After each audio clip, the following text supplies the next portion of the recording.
क्या हो अगर जिस दुनिया को हम ठोस और असली समझते हैं वो हकीकत में बस आधा सच हो।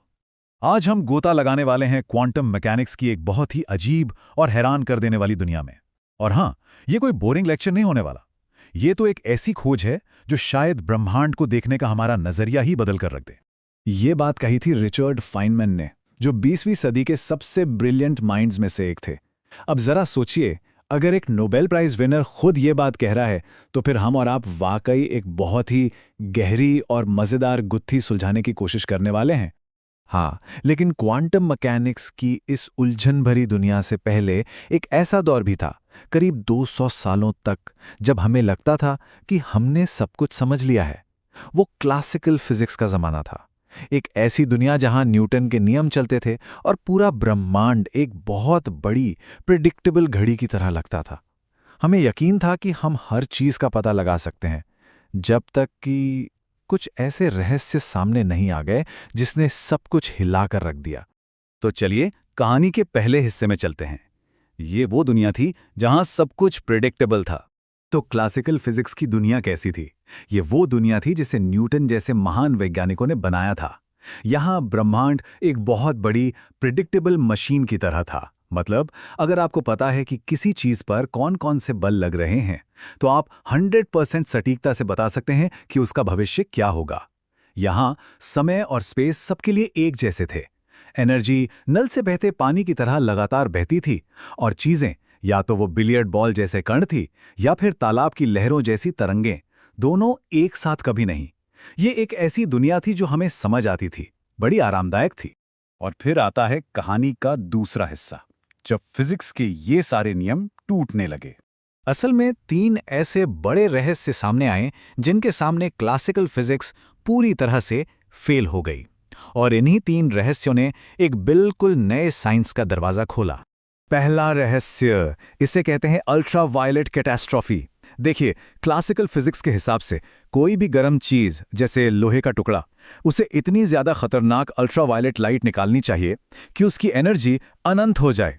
पर हकीकत में ऐसा होता नहीं है ना, वरना सुबह सुबह हमारा टोस्टर भी एक जानलेवा हथियार बन जाता।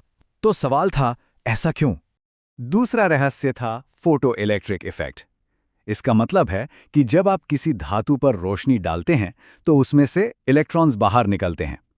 अब क्लासिकल फिजिक्स के हिसाब से अगर रोशनी बहुत धीमी है तो उसे इलेक्ट्रॉन्स को बाहर निकालने के लिए थोड़ी एनर्जी जमा करनी चाहिए, मतलब थोड़ा टाइम लगना चाहिए। पर असल में क्या हुआ? अगर लाइट की फ्रीक्वेंसी सही है तो वो चाहे कितनी भी धीमी क्यों ना हो, इलेक्ट्रॉन्स तुरंत बाहर निकल आते हैं, एक झटके में। ये एक धीमी लहर जैसा नहीं, बल्कि एक तेज मुक्के जैसा था। और तीसरा और शायद सबसे बड़ा रहस्य, क्लासिकल फिजिक्स के हिसाब से एक एटम स्टेबल हो ही नहीं सकता। जो इलेक्ट्रॉन न्यूक्लियस के चारों ओर घूम रहा है, उसे लगातार एनर्जी खोनी चाहिए और घूमते घूमते 1 सेकंड के 1000वें हिस्से में ही न्यूक्लियस में समा जाना चाहिए। मतलब ब्रह्मांड की हर चीज को पलक झपकते ही ढह जाना चाहिए था। तो फिर हम सब यहां हैं कैसे? इन रहस्यों ने फिजिक्स को मजबूर कर दिया। और यहीं से शुरू होता है कहानी का तीसरा हिस्सा, एक बिल्कुल नई रूल बुक। जरा इस टाइमलाइन को देखिए।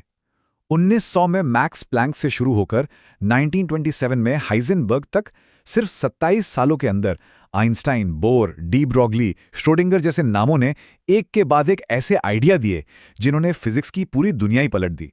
ये सचमुच एक क्रांति थी जिसने हकीकत के बारे में हमारी सोच को हमेशा के लिए बदल दिया। तो मैक्स प्लैंक ने उस गर्म चीजों वाले रहस्य को सुलझाया एक क्रांतिकारी आइडिया के साथ। उन्होंने कहा कि एनर्जी नल के पानी की तरह लगातार नहीं बहती, बल्कि वो छोटे छोटे अलग अलग पैकेट्स में आती हैं। उन्होंने इन पैकेट्स को नाम दिया क्वांटा, बिल्कुल सिक्कों की तरह, जिन्हें आप और छोटे टुकड़ों में नहीं तोड़ सकते। और बस इस एक आइडिया ने सब कुछ बदल दिया। फिर आई डी ब्रॉगली और उन्होंने एक सवाल पूछा, अगर लाइट एक ही समय में तरंग और कण दोनों हो सकती है तो इलेक्ट्रॉन जैसा कण क्यों नहीं हो सकता?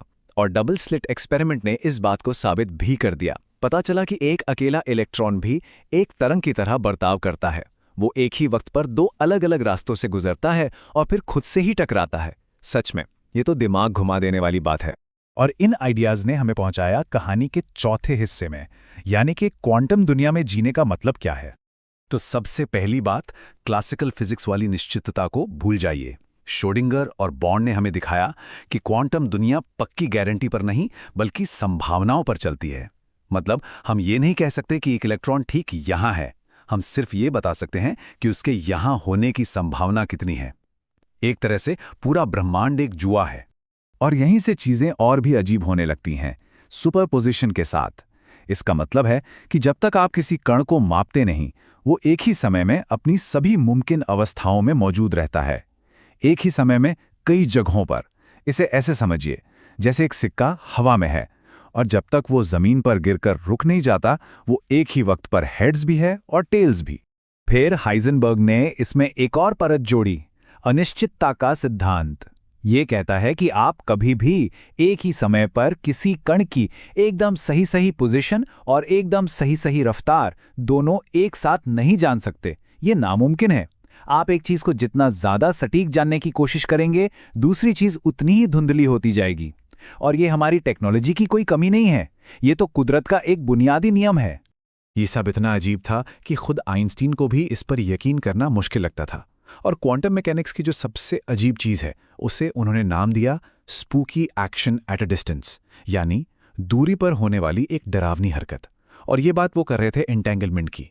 एंटेंगलमेंट का मतलब है कि दो कण एक दूसरे से इस तरह जुड़ जाते हैं कि अगर आप एक के बारे में कुछ पता लगाते हैं तो दूसरे पर उसका असर तुरंत पड़ता है, चाहे वो दोनों कितनी भी दूर क्यों ना हो। सोचिए, आपके पास दो ऐसे जुड़े हुए सिक्के हैं कि अगर एक पर हेड्स आता है तो दूसरे पर हमेशा टेल्स ही आएगा।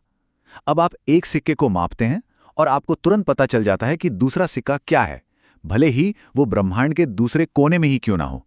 अब समझ आया कि आइंस्टीन को यह डरावना क्यों लगा? तो अब हम दो अलग अलग हकीकतों को जानते हैं। एक है क्लासिकल फिजिक्स की दुनिया, हमारी रोजमर्रा की बड़ी चीजों की दुनिया जो प्रिडिक्टेबल और समझ में आने वाली है, और दूसरी है क्वांटम फिजिक्स की दुनिया, एटम के अंदर की दुनिया, जो संभावनाओं, अनिश्चितता और अजीब नियमों से भरी हुई है। एक आरामदायक है, दूसरी हैरान कर देने वाली। और ये हमें ले आता है कहानी के आखिरी हिस्से पर, एक अधूरा नक्शा। ये सारी खोज हमें ले आती है standard model of particle physics तक। इसे आप हकीकत का हमारा सबसे नया और सबसे अच्छा नक्शा समझ सकते हैं। ये हमें ब्रह्मांड के सभी बुनियादी कणों और ज्यादातर बलों के बारे में बताता है, और ये बहुत बहुत ज्यादा सफल रहा है। लेकिन ये नक्शा अभी भी पूरा नहीं है। ये स्टैंडर्ड मॉडल एक मास्टरपीस तो है, पर इसमें कुछ दरारें भी हैं। ये ग्रेविटी को नहीं समझा पाता, ये डार्क मैटर या डार्क एनर्जी के बारे में खामोश है, जो हमारे ब्रह्मांड का 95% हिस्सा है। तो ये एक बहुत ही खूबसूरत पजल की तरह है, जिसके कुछ सबसे जरूरी टुकड़े अभी भी गायब हैं।